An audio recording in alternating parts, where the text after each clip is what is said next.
전도에 대해서 오늘 하나님의 말씀을 전하고 싶은 그런 마음이 계속 있었어요. 그래서 전도 안 하면 안 되나요? 정말 해야 하나요?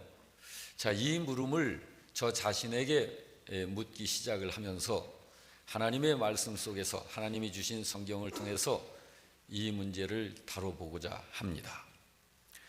자, 결혼 굉장히 중요한 것이죠. 행복하죠. 결혼은 가정을 만드는 유일한 수단입니다. 결혼하지 않고서도 가정을 만들어 보려고 시도하는 그런 경우들이 있습니다만은 그것은 굉장히 창피하고 부끄러운 일입니다. 떳떳하지 못하고요. 사람들이 인정하지 않는 것입니다. 분명히 결혼을 통해서 가정이 만들어지는 것입니다. 가정이 만들어지는 유일한 수단이 결혼인 것처럼 전도는 사람을 구원받게 하는 유일한 수단입니다. 왜 전도가 유일한 수단이냐 하면 두 가지 이유가 있습니다. 첫째는 다른 방법으로는 사람을 구원받게 할 수 없기 때문에 그래요. 다른 방법으로는 사람 구원받을 수 있는 방법이 없습니다. 또 한 가지 이유는 하나님께서 다른 방법을 주시지 않았기 때문입니다. 오직 전도를 통해서만 구원받도록 하신 이 방법밖에는 하나님께서 다른 방법을 주시지 않으셨어요. 그렇기 때문에 전도가 유일한 사람을 구원받게 하는 유일한 수단이 되는 것입니다. 그 사실을 사도행전 4장 12절은 이렇게 말씀을 했습니다. 같이 읽어보십시다. 다른 이로서는 구원을 받을 수 없나니 천하 사람 중에 구원을 받을 만한 다른 이름을 우리에게 주신 일이 없음이라 했습니다. 그래서 이 세상에는 교회들이 참 많죠. 우리나라에만 6만여 개의 교회가 있습니다. 그리고 이 공도 지역에만 평택 안성 지역에 약 600개 교회가 있습니다. 그리고 안성 지역에 약 200여 개 교회가 있고 그 중에 이 공도 관할 지역에 60여 개의 교회가 있습니다. 자, 지상에는 이렇게 그 외에도 세계적으로 각 나라마다 교회들이 참 많은데 세상에 있는 교회들은 크게 둘로 나눠지죠. 진정한 예수 그리스도의 피 흘리심으로 그 피값으로 세워진 교회가 있는가 하면 그렇지 않은 사람들에 의해서 그냥 세워진 교회가 있습니다. 겉으로 보기에는 같은 모양을 하고 있습니다. 예배당 건물을 갖고 있고 그리고 십자가를 표징으로 하고 그리고 예배도 드리고 또 여러 가지 교회에서 좋은 일들도 합니다. 그렇지만 이 세상에 있는 교회는 진정한 교회와 그렇지 않은 교회로 나눠집니다. 진정한 교회는 전도를 합니다. 그렇습니다. 전도는 사람 구원에 대한 하나님이 주신 유일하신 방법이고 하나님의 계획입니다. 하나님께서 범죄하기 전 아담에게 언약하신 게 있죠. 그 언약이 창세기 2장 15절 이하에 기록되어 있습니다. 자, 이 어떤 언약인지 한번 우리 같이 읽어보십시다. 여호와 하나님이 그 사람을 이끌어 에덴 동산에 두어 그것을 경작하며 지키게 하시고 여호와 하나님이 그 사람에게 명하여 이르시되 동산 각종 나무의 열매는 네가 임으로 먹되 선악을 알게 하는 나무의 열매는 먹지 말라. 네가 먹는 날에는 반드시 죽으리라 하셨습니다. 자, 그 언약은 죄를 범하면 정령 죽을 것이라는 언약입니다. 죄를 범하면 너는 반드시 죽는다는 거예요. 그런데 아담과 하와가 마귀의 시험에 유혹이 돼서 그만 죄를 범하고 말았습니다. 그러므로 이제는 다른 것이 없습니다. 영원한 사망만이 인류의 길이 되어버린 것입니다. 이러한 운명에 처한 인간에게 하나님께서 구원 언약을 내신 것입니다. 그 언약은 창세기 2장에서 조금 전에 우리들이 살펴봤었던 그 아담과 맺었었던 처음에 그 언약에 근거하여 맺으신 구원의 언약입니다. 그 언약이 창세기 3장 15절에 말씀이 되어져 있습니다. 자, 이 말씀도 같이 읽습니다. 내가 너로 여자와 원수가 되게 하고 내 후손도 여자의 후손과 원수가 되게 하리니 여자의 후손은 내 머리를 상하게 할 것이요 너는 그의 발꿈치를 상하게 할 것이니라. 자, 이게 무슨 말씀이냐 하면 택함을 받은 백성들의 궁극적 승리를 약속하신 언약입니다. 여기 내가 너로 여자와 원수가 되게 하고, 여기 너가 계속 너가 여러 번 나오는데 이 너는 마귀를 이야기하는 거예요. 아담과 하와를 범죄하게 유혹하여 넘어뜨린 이 사탄을 이야기하는 것입니다. 그래서 내가 너 사탄 너로 여자와 원수가 되게 하고 너의 후손도 여자의 후손과 원수가 되게 하겠다. 그런데 여자의 후손은 너의 머리를 상하게 할 것이고 너는 그의 발꿈치를 상하게 할 것이다. 자, 이것이 최초 복음으로 하나님께서 주신 계시의 말씀입니다. 그래서 택함을 받은 백성들과 택함을 받지 못한 사람들은 서로 원수가 되어 영적 싸움을 싸우게 될 것인데, 결국은 택함을 받은 백성들은 그 대표자로 세상에 오실 구세주를 통하여 궁극적으로 승리하게 될 것이라는 것을 주님께서 약속으로 주신 말씀입니다. 그렇습니다. 하나님께서는 이 언약의 예언의 계시대로 여자의 후손으로 한 분을 보내셨습니다. 그리고 그분은 하나님의 아들로서 여자의 후손으로 오셔서 마귀의 머리를 상하게 하실 것입니다. 그분이 바로 그리스도이신 예수님이십니다. 그래서 구세주로 예언되어지신 하나님의 아들의 탄생을 하나님께서는 이미 그분이 탄생하시기 약 700여 년 전에 이사야 선지자를 통해서 계시로 알려주셨습니다. 여러분, 우리들이 이렇게 말씀을 들을 때 그냥 탄생하시기 700년 전에 계시로 알려주셨다 이렇게 하니까 별 느낌이 별로 없는 것 같은데, 700년 전을 한번 우리 시간상으로 잠깐 묵상을 해보세요. 우리 조선시대, 이조시대 그 500년의 역사, 까마득한 거예요. 까마득한 것입니다. 제가 이 안성에 저희 선조 때부터 16대가 안성을 사는데 약 480년, 500년 가까이를 저의 혈육들이 안성에서 살고 있는 것입니다. 저는 저의 정조 할아버님도 얼굴을 몰라요. 근데 불과 정조 할아버님은 저의 3대 할아버지십니다. 그런데 16대 손이라, 제가 16대를 거슬러 올라가도 500년이 채 안 됩니다.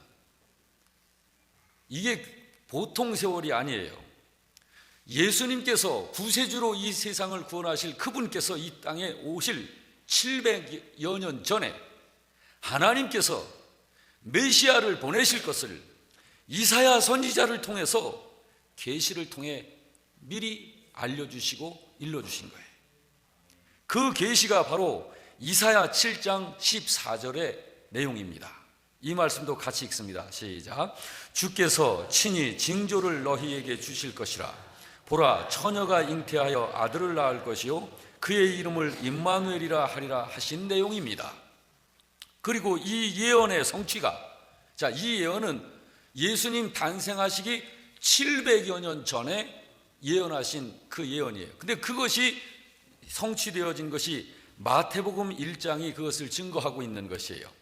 18절에서 21절 말씀에 예수 그리스도의 나심은 이러하니라.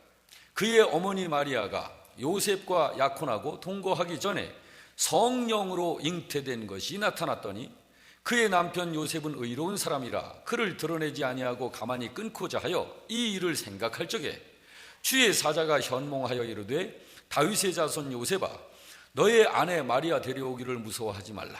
그에게 잉태된 자는 성령으로 된 것이라. 아들을 낳으리니 이름을 예수라 하라. 이는 그가 자기 백성을 그들의 죄에서 구원할 자이심이라 라고 예언 성취를 이렇게 증거하고 있습니다. 그리고 22절 23절에서는 자, 우리 같이 읽습니다. 시작.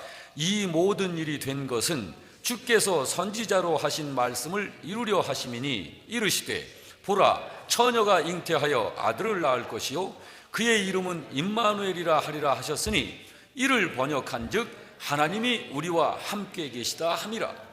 이 성취가 이렇게 이루어진 거예요.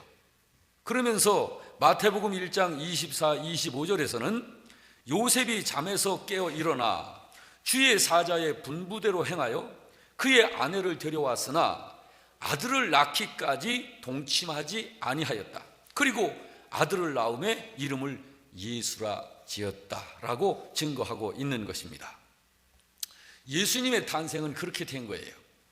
자, 동일한 그 하나님의 아들의 탄생을 마태복음만이 아닌 요한복음 1장에서는 이렇게 증거하고 있습니다.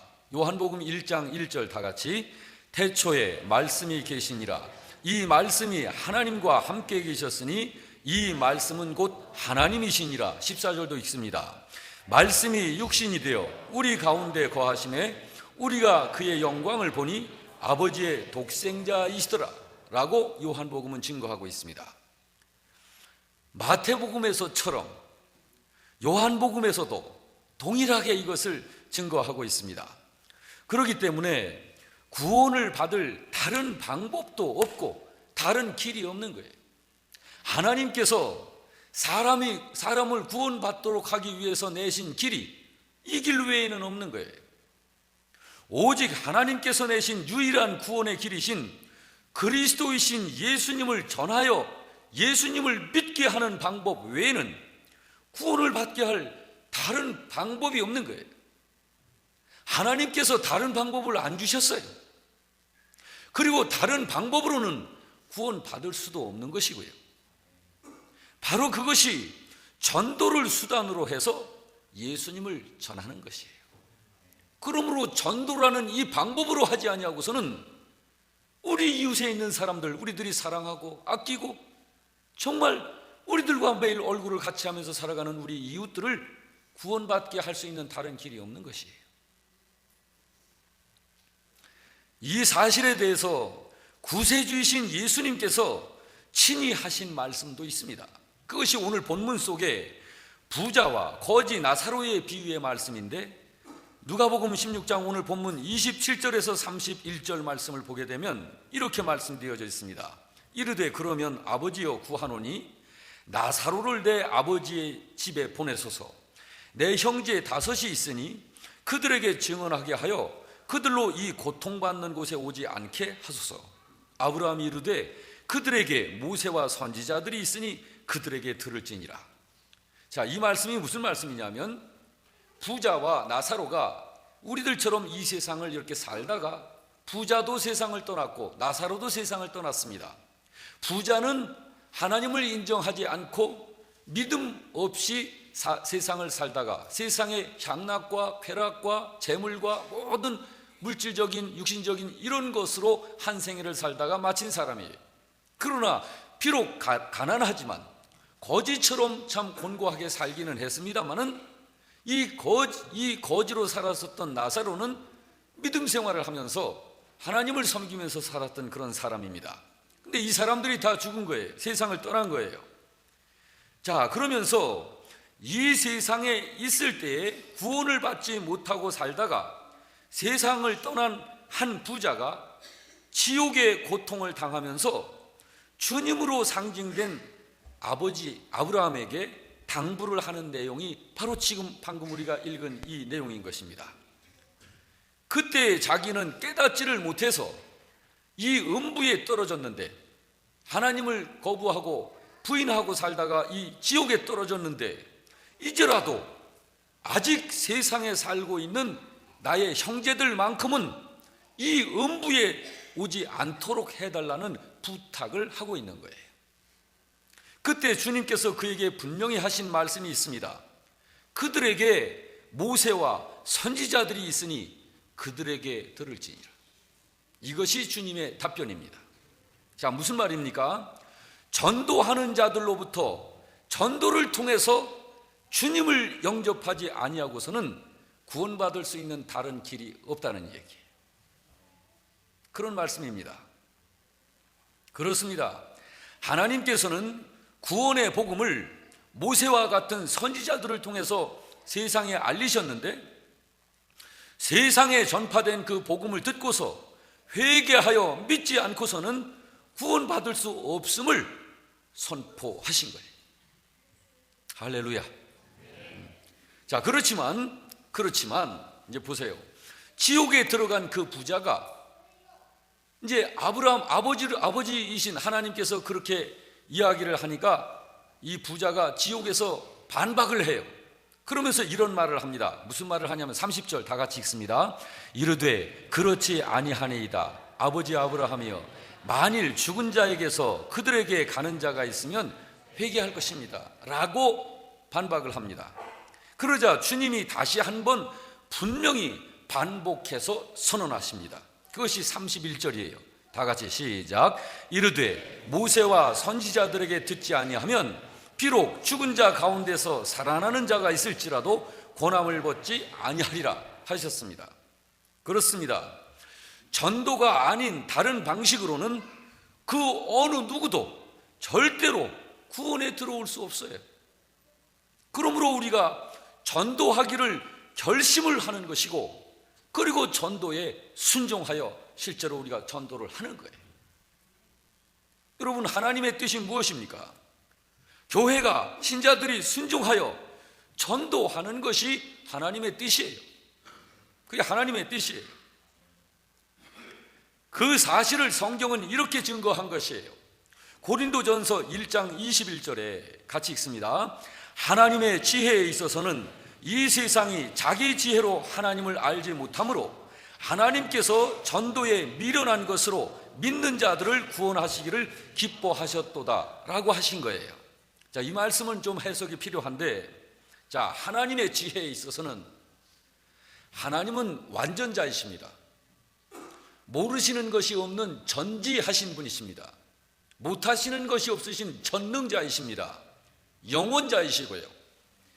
그 하나님의 가장 못한 지혜라 할지라도 지구상에 있는 70억의 인구의 전체 지혜를 합쳐도 그 하나님의 가장 못한 지혜보다도 못한 거예요. 사람의 지혜는.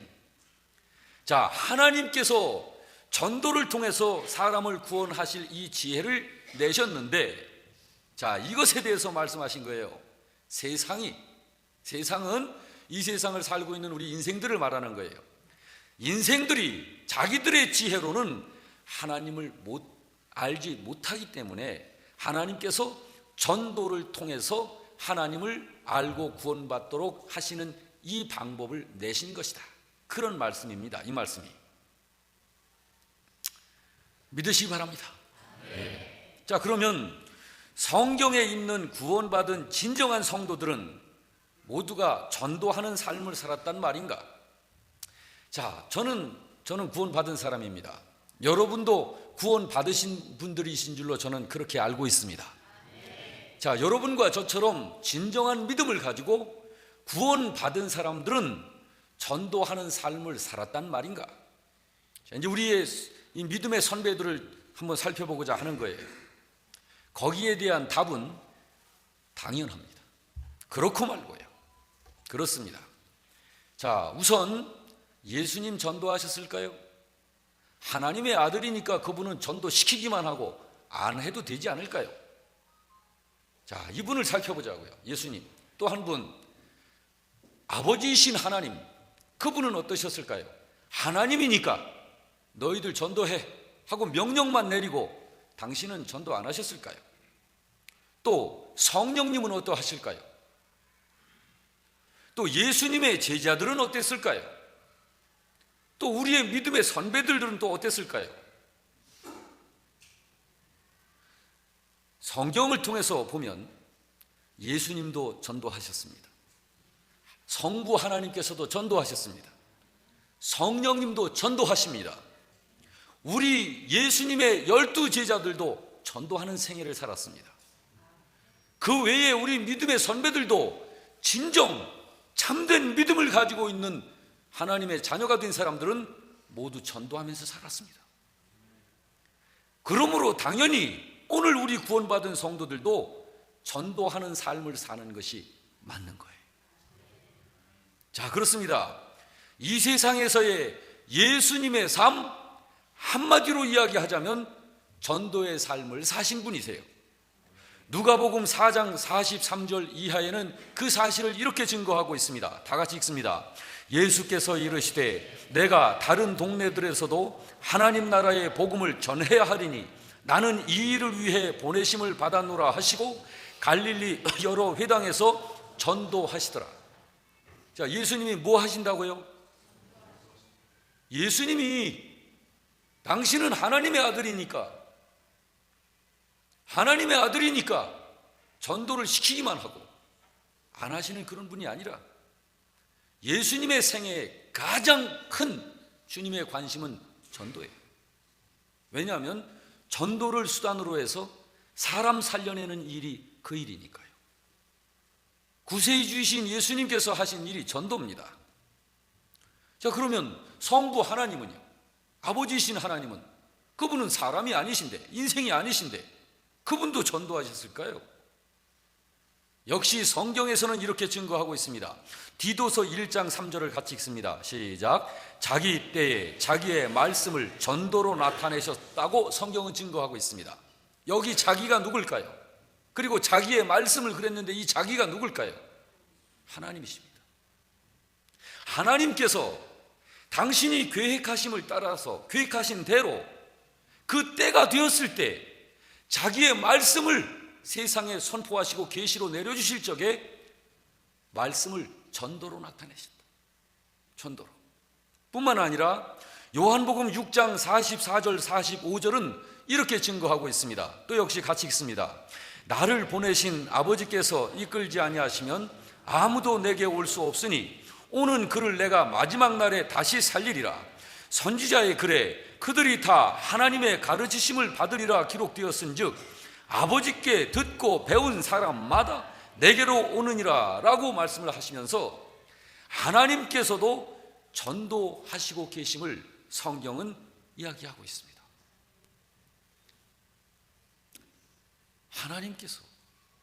하나님은 전도하시는 하나님이세요. 그러므로 사도들 역시 전도의 삶을 살았습니다. 예수님의 12제자들 사도행전 5장 41절 이하도 봅니다. 다 같이 사도들은 그 이름을 위하여 능력받는 일에 합당한 자로 여기심을 기뻐하면서 공회 앞을 떠나니라. 그들이 날마다 성전에 있든지 집에 있든지 예수는 그리스도라고 가르치기와 전도하기를 그치지 아니하니라. 사도들이 했던 일이 이 일이에요.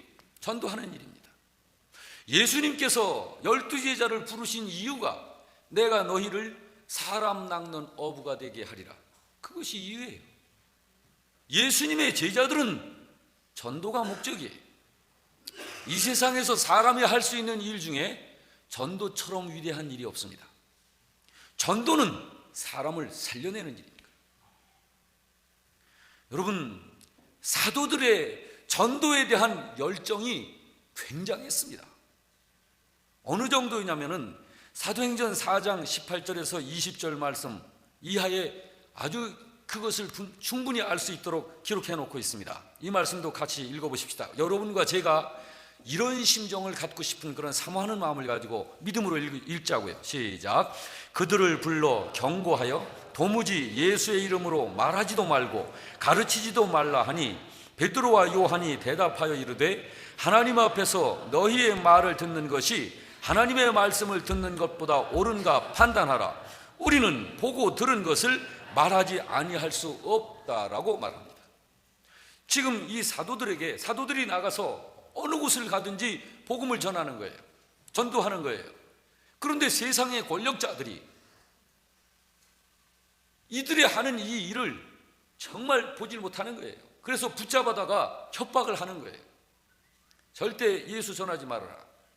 그때 이 사도들이 하는 말이 살아계신 하나님 앞에서 당신들의 말을 듣는 것과 하나님의 말씀을 듣는 것 어느 것이 옳은 것인지 당신들 스스로 판단해라.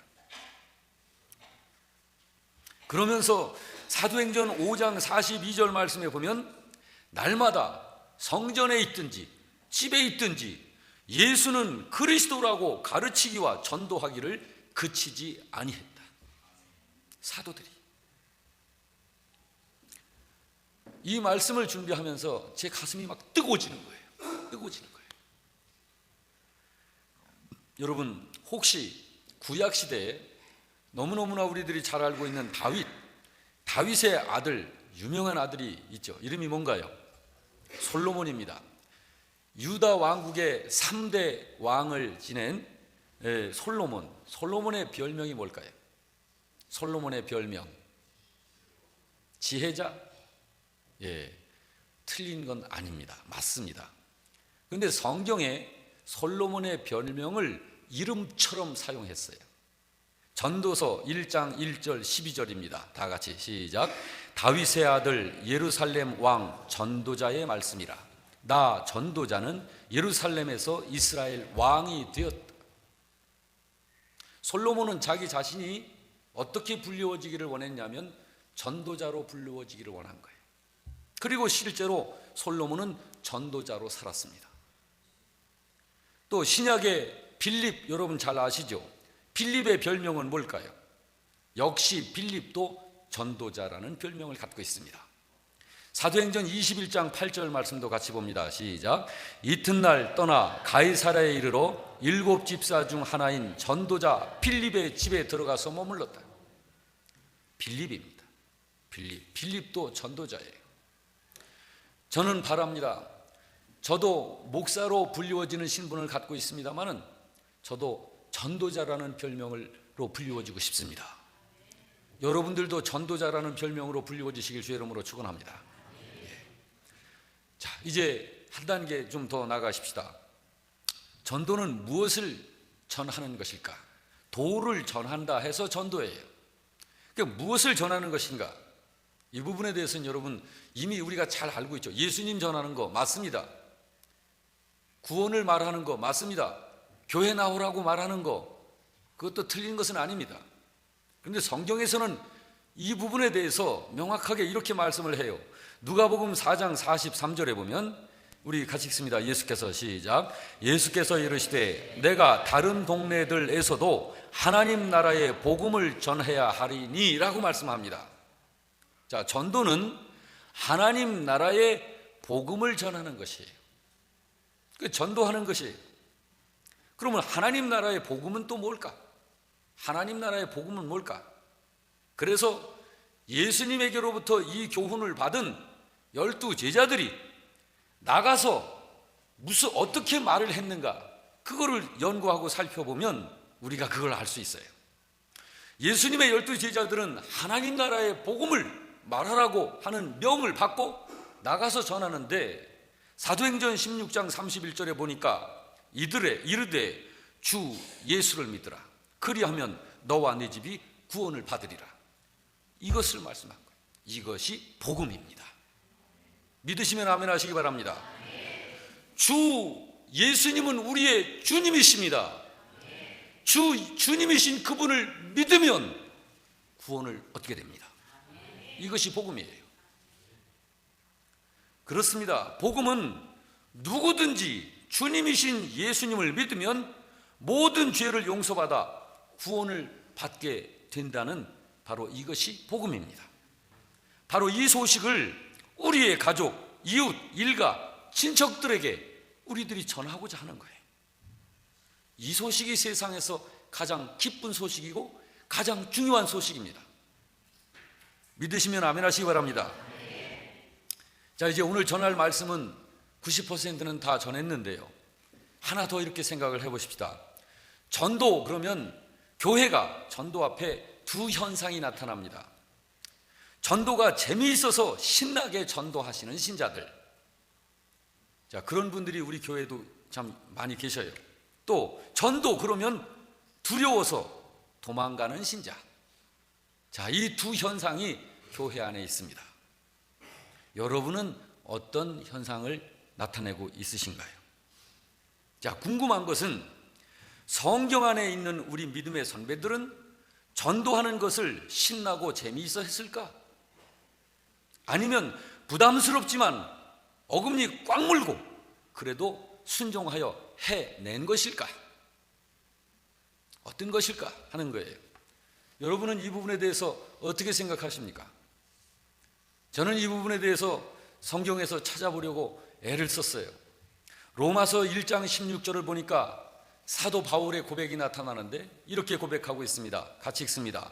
내가 복음을 부끄러워하지 아니하노니 이 복음은 모든 믿는 자에게 구원을 주시는 하나님의 능력이 됨이라.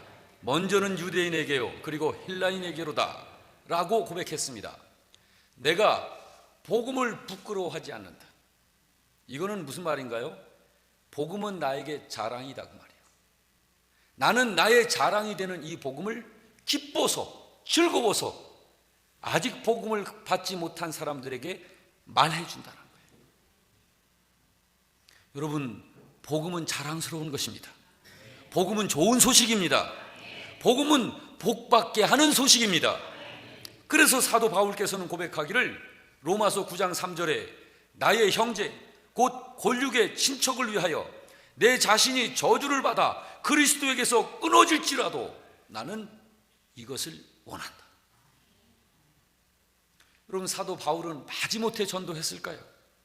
아니면 정말 기뻐서 밥만 먹으면 전도하고 싶은 그 열정이 일어났을까요? 어느 쪽일까요? 물론 여러분, 저도 지금은 그렇지 않습니다만은 한동안 그랬어요. 예전에 전도를 나가면 사람을 안 맞닥뜨리고 그렇게 해서 그 집에다가 이렇게 표시만 내놓고 오면 편했었어요. 그런데 그것보다는 저는 이렇게 집집마다 이렇게 전도 나가면 제발 내가 이걸 전도로 이렇게 하는데 이 집에서 사람이 나왔으면 좋겠다. 지금은 그런 심정입니다. 그래서 얼굴 보고 공손히 인사할 수 있는 기회가 있고 그분의 눈을 쳐다보면서 내가 아주 친절하게 그분에 대해서 말을 걸 수 있는 기회가 되고 그리고 내가 예수 믿는 사람으로서 전도지를 또 전달해 줄 수 있는 이런 기회가 되니까 이제 사람을 만나고 싶은 거예요. 우리 교회는 전도가 즐겁고 재미있고 신나기를 바랍니다. 전도는 하나님의 명령입니다. 전도하기가 신이 나고 전도하면서 믿음의 복을 받고 건강의 복을 받고 물질의 복을 받기를 주님의 이름으로 축원합니다.